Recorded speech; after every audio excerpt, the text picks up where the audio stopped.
Imagine a time where the newest Call of Duty was ready to release. As the clock is about to hit 12, there's a lot of people outside the parking lot. And as you walk up, you realize that everybody there is here for the same game. You meet some new people, grab some gamer tags, get the game, you go home and you play with your newfound friends. Okay, some of that was a little bit exaggerated, but that's how midnight releases were for many gamers back then. I might sound like an old head, but there was a time where the gaming world was so much simpler. We had G4, which was a television channel dedicated to games. We also used to see a ton of video game commercials all over television, but now it just all stopped. So, what happened?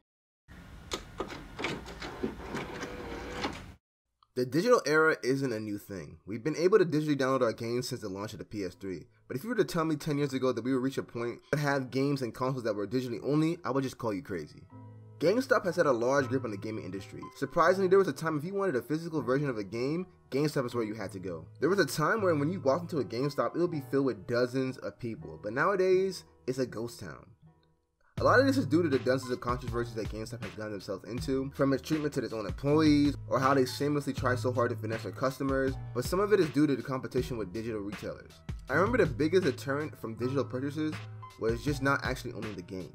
If you get hacked, you lose everything. And if you're not using your personal PS4, you're getting a lock symbol. But despite all that, in recent times, we've seen a sudden surge in the digital era, and it all started with gaming companies.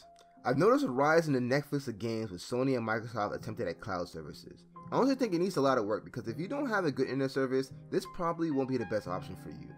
But I can make a whole nother video on this. But it's interesting to see Sony and Microsoft actually pushing for these services. We see that both companies are now offering digital-only versions of the next-gen consoles, so we can expect a huge push for their streaming services come holiday 2020. The biggest obstacle that they would have to climb is the lag and latency, where most online games have compensation for these factors, but single-player games don't, especially the ones that require quick reflexes and snappy controls.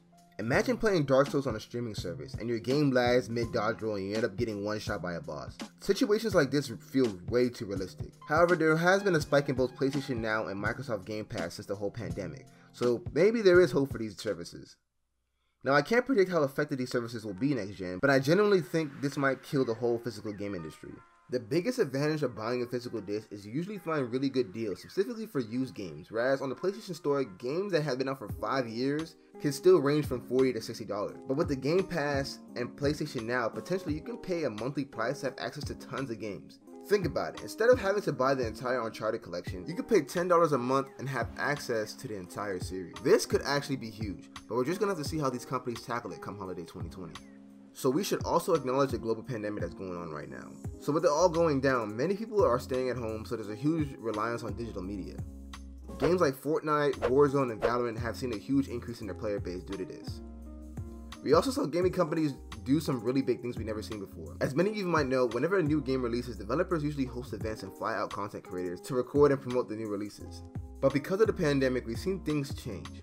With the release of Ghost of Tsushima, we saw developers give content creators an all-digital livestream-esque build of the game, which I found really interesting. And with how successful the game went on to become, I wouldn't be surprised if many other gaming companies pick up on this idea. Of course, I don't think this will be the complete end of community events, such as the one NBA 2K throws every year, but I can see maybe small indie developers or maybe even AAA developers just sending out cloud stream builds of their games and letting content creators and critics access them through those means. I can't really think of any negatives to this. The only thing I can think of is how effective the cloud-based software might actually be. Personally, I think gaming as a streaming service has a long way to go before it's perfect, and I don't think developers want critics to get bad reviews because of simply how bad the software was. But other than that, I can see this possibly being a new reality. E3 hands down was one of the biggest gaming conferences in the world. But regardless of how big it used to be, we've seen a sudden lack of interest from developers and even the fans into the conference. And it's even arguable that even if we weren't in a pandemic, we would have seen the interest of E3 slowly go down.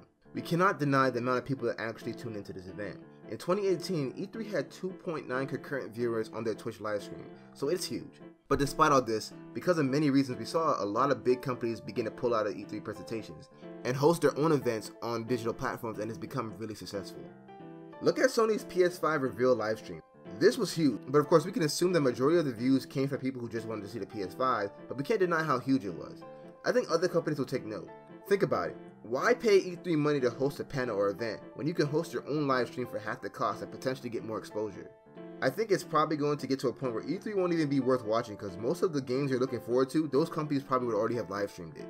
What I'm really trying to say here is that all the in-person events might not come back once we get out the lockdown.